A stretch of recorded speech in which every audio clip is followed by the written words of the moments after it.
Kama una kitabu sawa, lakini kama una kitabu, tumia kitabu cha namna hii. Kwa hiyo kama una kitabu, basi andika siri za mjasiriamali. Siri za mjasiriamali. Kwa nini niseme siri za mjasiriamali? Lazima ifike mahali iwepo siri. Kila mwanadamu duniani ana siri. Kila mtu ambaye unamuona ana siri. Sasa hata kwenye fedha, kwenye ujasiriamali kuna siri, na nitaeleza siri nyingi, na tangia juzi nimeeleza vitu vingi, lakini nasema siri. Sasa hivi ni somo linaloitwa siri za mjasiriamali, yaani ule maujanja anayoyatumia mjasiriamali. Mjasiriamali lazima awe na maujanja. Watu watupate hela tu kwa sababu kuna vitu ambavyo vinapelea. Yaani unajikuta utajiri, nazungumza habari za ubilionia, mtu hana pesa. Kwa sababu gani? Siri ya adui. Na mimi nimekuja hapa kuzungumza siri na kanuni za mjasiriamali. Sasa hapa tunazungumza siri. Siri ya kwanza ya mjasiriamali ni mbunifu. Mjasiriamali ana siri ya ubunifu. Yaani yeye kila siku anatafuta njia mpya ya kufanya vizuri. Anakuwa mbunifu.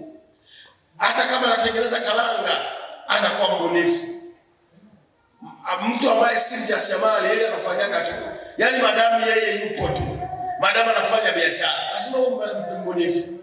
Kwa hiyo kama kuna kitu unachokifanya mjasiriamali, hakikisha unakuwa na ubunifu katika unachokifanya. Nimekufundisha hapa uwe mbunifu. Pamoja na hayo yote, kuwa mbunifu. Jambo la pili, ziko siri 10. Siri ya pili, mcheshi. Mjasiriamali hatakiwi kukaa mezubazubaa. Yaani utakiwi kuwa mezubazubaa. Ukiingia lazima ujulikane wewe ni mjasiriamali. Hata kama una matatizo, achana matatizo, simama na mjasiriamali, uwe mcheshi. Mjasiriamali mcheshi. Yaani ni mtu ambaye anakuwa mcheshi kwa maana ya kuzidaka fursa. Haijalishi anakutana na nini. Na nina uhakika nini hapa, pamoja na mambo yote mmehudhuria semina, pamoja na mambo yote unaniangalia kwenye TV, nataka nikwambie ni vizuri sana uhakikishe unakuwa mcheshi. Usiongozwe na hali ya hewa. Mvua imenyesha, unaonekana mnyonge. Huna hela, unaonekana mnyonge. Amekutukana mume wako, amekupiga stima kofi, unaonekana mnyonge. Achana na hayo. Akikupiga semesha basi. Hela si hauna, semesha tu. Mvua hali ya hewa sio nzuri, si basi. Endelea kuwa na ucheshi wako. Watu ucheshi wamepoteza. Yaani mtu unamgundua kabisa anatembea na mazingira, anaishi kwa mazingira, anaonekana kwa mazingira. Usionekane kwa mazingira mjasiriamali. Sijui mnanielewa? Kama mnanielewa nyosha mkono namna hii. Sijui kama mnanielewa. Mungu acheshi. Yaani hali ya mazingira isikufanye uondoe ucheshi wako. Hata maandiko amesema msiache uwezo mlio nao. Hakikisheni mnaendelea kusimama. Kwa hiyo lazima uwe mcheshi. Jambo lingine, mjasiriamali hana tabia ya kushindwa. Watu wanaoshindwa sio wajasiriamali, kwa sababu mbinu ambazo nimezifundisha hawajipendi kujifunza, hawako tayari kusikiliza, hawako tayari kupitia vipindi, hawaangalii video za ujasiriamali, hawaelewi. Kwa hiyo wakati mwingine ndio maana unaona wanashindwa. Mjasiriamali sio wa kushindwa. Siri aliyonayo ni mtu ambaye ashindwi. Yuko muda wote, yuko active, anasimamia anachokifanya. Kama amefungua biashara yake, yuko vizuri. Kwa hiyo mjasiriamali tabia yake au siri mojawapo, hashindwi. Jambo lingine ni mtu ambaye anathubutu. Mjasiriamali ni mtu anayejaribu mambo mazito, anathubutu. Anajaribu kitu, anasema ngoja niende nacho nione kama kitu kitatokea. Mjaribu vitu, hakikisha unathubutu. Nataka nikwambie utajiri wako utakaokufanya uwe tofauti na wengine watu wakikuangalia washangae, huyu ni mtu wa namna gani? Ni kuthubutu. Kuthubutu kwamba mimi naanzisha duka sehemu fulani, mimi naanzisha mradi sehemu fulani. Uthubutu kufanya. Watu wengi maskini wengi duniani ambao wakati mwingine unaniangalia kwenye TV na kuambia, watu wengi duniani maskini hawana uwezo wa kuthubutu. Yaani anabaki ni kuangalia, tena wakati mwingine anabaki kusema ngoja nisikilizie. Usisikilizie, thubutu. Thubutu kufanya vitu. Ni kitu gani ambacho unataka kukifanya? Mwaka umeisha, haujafanya kabisa. Na unanitazama kwenye TV.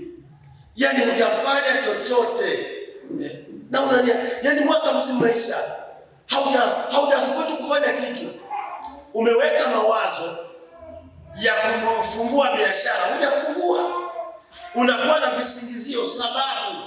Mjasiriamali anathubutu, hajazi masababu na mavisingizio.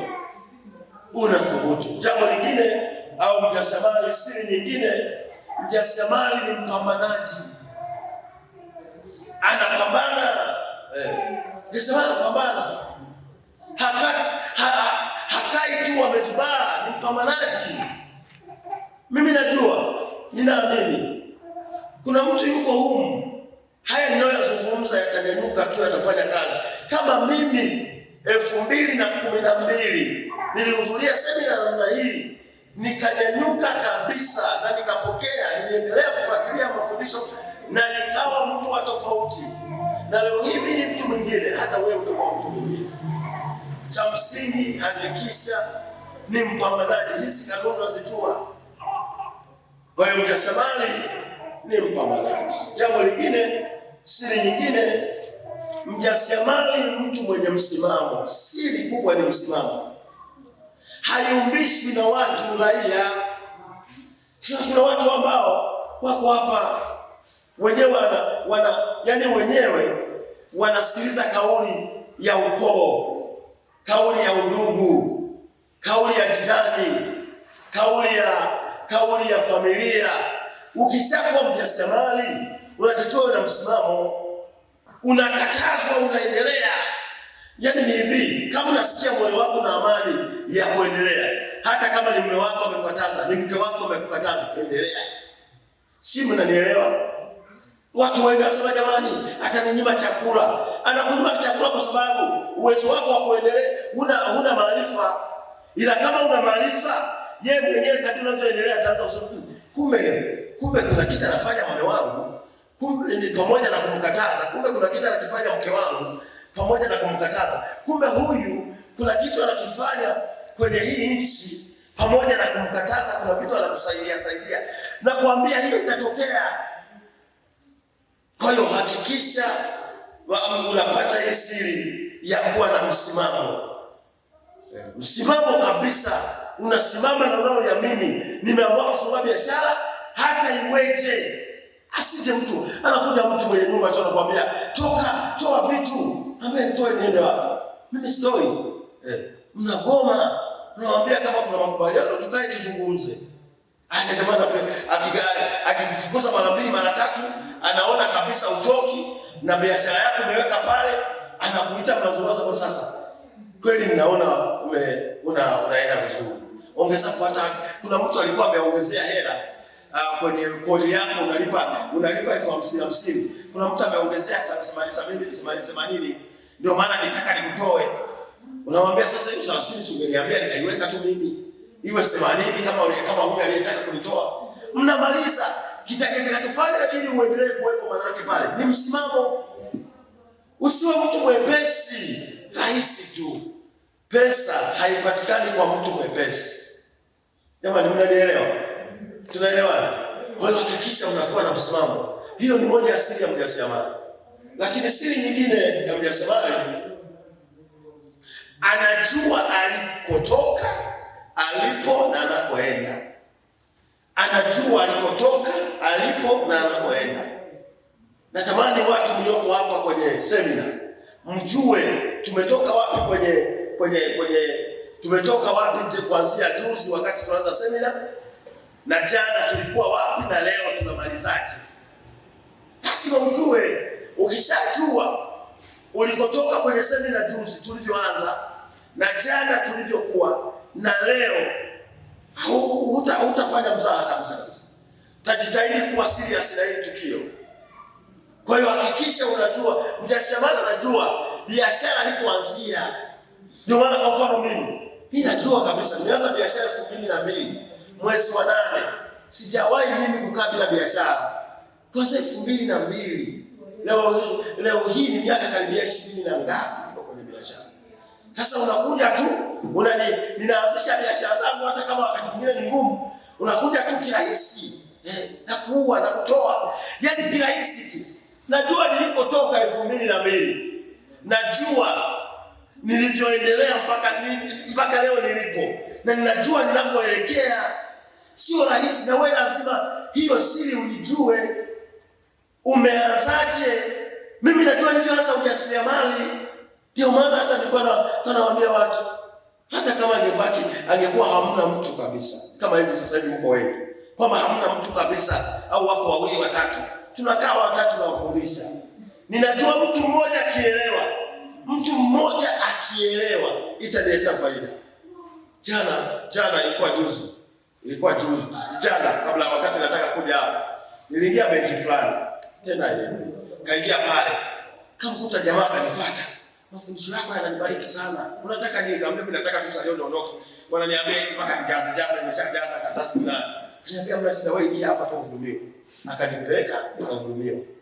Kaniambia nikisikiliza mafundisho yako kwenye YouTube unafurahi kabisa. Jamaa yuko benki pale, mfanyakazi wa benki.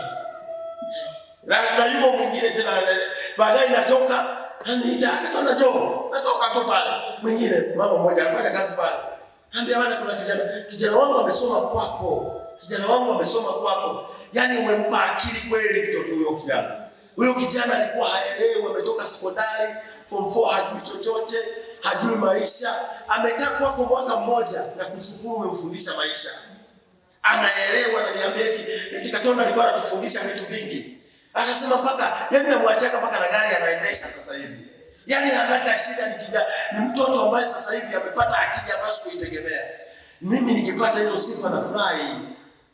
Kwa hiyo lazima ifike mahali ujue mjasiriamali, siri ya mjasiriamali. Anajua alikotoka, alipo sasa hivi na anakoenda. Watu wanajitoa, watu wanajizimaga data. Hataki kujua alikotokea. Yaani hataki kujua ametesekaje. Hataki kujua kabisa. Hataki kujua ametesekaje, amepambanaje nyuma. Na hataki kujua anachofanya leo. Hataki kujua kesho anatakiwa afanye nini, anatakiwa afanye mambo gani, hataki. Nataka niwaambie wajasiriamali nyinyi ambao mmepata nafasi ya kuweza kuhudhuria semina sasa hivi. Hebu jitahidini, mjue mlikotoka, mlipo na mnakoelekea kwa habari ya ujasiriamali au biashara.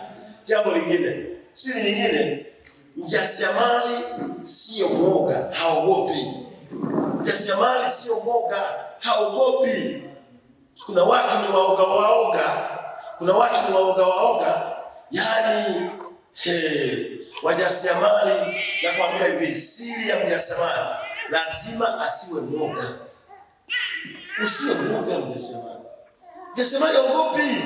Kuna watu wanaogopa. Sasa wanaogopa tena vitu vya ajabu, eti kifo. Mtu anaogopa kufa. Nitakufa. Sasa utakufa, kwani utaishi milele? Si unataka wewe utakufa milele, utaishi milele. Yaani watu wanaogopa woga. Nitakufa, wataniua. Maanake ina maana unasema ataniua. Ni sawa kama vile humwamini Mungu sasa. Kama mtu anaweza kaja kaitoa roho yako kirahisi, maanake una imani ya Mungu. Humwamini Mungu. Maana wewe unaishi kwa neema ya Mungu. Mungu ndiye anakulinda. Alafu wewe mwenyewe unasema nitakufa, hapa siwezi. Unaogopa vitu. Mjasiriamali sio mwoga. Kuanzia sasa hivi usiwe mwoga. Usiwe mwoga, achana na uoga. Unaogopa vitu mbalimbali. Unamuogopa mume, unamuogopa mke. Kuna wengine wanaogopa mpaka wanawake. Yaani anahajaga kwenye semina na miambiwa, yaani wewe ukija sikuelewe usiku. Sasa yaani vitu vya ajabu, unaogopa mambo ya ajabu sana. Neno katafute.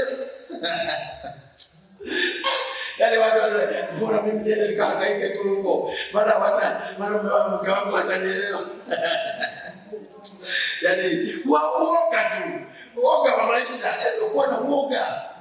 Msiwe waoga. Mjasiriamali, siri ya mjasiriamali sio uoga. Sio uoga. Kuna jamaa mmoja tumekutana naye asubuhi. Amenikuta sehemu na vitu vyangu asubuhi. Akaniambia nimekaa Dar es Salaam kama siku kama wiki mbili ndio nimerudi, niko mgodini. Sasa hivi nataka niende mgodini. Nikasema endelea kwa mbali. Yaani maana yake siogopi. Ameenda amejua sasa hivi ameenda ana duara Muhime. Ananiambia na duara Muhime, nina maduara na nini na chimba. Sio mwoga mjasiriamali. Unaogopa kupoteza. Umeshapoteza vingapi? Umeshapoteza vingapi? Mpaka unazaa mtoto umeshapoteza vingapi? Umeshapoteza vingi tu. Mpaka unakuwa na watoto. Usiwe mwoga, mjasiriamali sio mwoga. Haogopi. Mimi nataka niwaondolee hofu. Nataka niwaambie msiogope na hamtakufa. Mungu alisema hatutakufa bali tutaishi. Msiogope woga. Watu wanaogopa matatizo. Mtu anaogopa vitu vya ajabu ajabu, usiogope. Hata kama mtu angekutisha, usiogope. Na kuna vitisho. Yaani dakika mbili mtu anakutisha. Hapo ulipopachukua, hapo hiyo ofisi uliyochukua ina mapepo. Na jamani, yaani kama vile kusaliti. Kama vile Mungu unaondoka na unafunga. Jamani mapepo watabaki wenyewe. Usiogope. Jashamani watu waogope. Nakumbuka mimi nilipofungua Katona hadi wewe. Nilitishwa sana. Lakini nilikuwa nimeshaokoka 2014. Nikashaokoka. Kwa hiyo mimi hapa kuna uchawi. Yaani hapa pafai. Sasa mimi nikafikiria wananitisha, yaani nikawa na waza. Hawa wanaonitisha, wanitisha vitu ambavyo havipo. Yaani wao sasa uchawi na mimi nimeokoka wapi na wapi. Lakini mpaka leo duka linaendelea na nimeshinda. Kweli utakutana na vingizigiti, utakutana na vita, lakini usiogope, wewe endelea, Mungu atakutetea. Wewe lazima usiwe muoga. Jambo lingine, la ngapi? Tuende la 9. Mjasiriamali sio kigeugeu. Kigeugeu, habadiliki. Kuna watu jana tulisema, tufike saa ngapi? Saa 3, yeye mwenyewe anasema saa 3 na hajafika. Sasa anafika saa 5, sisi saa 6. Ni kigeugeu tu. Mjasiriamali hataki kuwa kigeugeu. Unatakiwa usimame na msimamo wako. Watu ni vigeugeu. Mnapatana kesho tukutane saa 2, unampigia kwa beti umepata shida. Sasa umepata shida, jana tuliongea kwamba eti kesho utapata shida. Yaani maana unaleta mada ambayo tulikuwa nayo. Mjasiriamali sio kigeugeu. Siri ya mjasiriamali sio kigeugeu. Anasimama na msimamo wake. Mkijadili neno hili, analisimamia. Na umbadui, ukisema hivi sasa ukigeuka ni wewe, ila yeye anaendelea kusimama. Kwa hiyo mjasiriamali sio kigeugeu. Jambo la mwisho, mjasiriamali anaishi kwa kusikiliza sauti ya ndani. Inamwelekeza nini? Sauti ya ndani. Ile sauti ya ndani ni sauti ya Mungu kwa wale wasali. Ile sauti ya ndani mtu anaishi kwa mjasiriamali anasikiliza sauti ya ndani. Hasikilizi makelele ya watu, wanadamu wanasema nini. Yaani hata kama rundole, hata watu wangeandamana, hata wazi anaisikiliza sauti ya ndani. Na ukisikiliza sauti ya ndani kama mjasiriamali lazima uwe tajiri. Hiyo ni kanuni ya mwisho. Mjasiriamali anasikiliza sauti ya ndani. Wewe sauti yako ni nini ya kusemesha? Inakusemesha. Unatakiwa uwe kiongozi hapa kanisani. Inakusemesha. Kwani sauti ya ndani sinafanya kazi. Mimi naona unaweza ukasikia kanisani au sehemu yoyote ukasikia mtu unasikia sauti inakwambia unatamani kutumika. Unashukia tu mchungaji asimama hapa akwambia kuanzia sasa hivi utakuwa mzee wa kanisa. Kisa sauti ya ndani. Sauti ya ndani inaita vitu. Inakufanya ukubalike kwa kile kitu. Sasa unasikia nini sauti ya ndani? Inakwambia nini? Hasa hivi unajifunza kutengeneza sabuni, kutengeneza nini? Haya, sauti ya ndani inakwambia nini utatengeneza. Isikilize, usipuuze. Watu wanapuuza sauti za ndani. Ndani wanasemaje? Unasikia sauti gani? Sauti ya ndani. Nakwambia kama utaweza kushika hizi siri za mjasiriamali, na nitakwambia vitu vingi. Na kama utaweza kushika tu hiki kipengele au hili somo la siri ya mjasiriamali, mimi na hakika utakuwa mtu mwingine na utafanikiwa sana. Mungu abariki. Asanteni kwa kunisikiliza.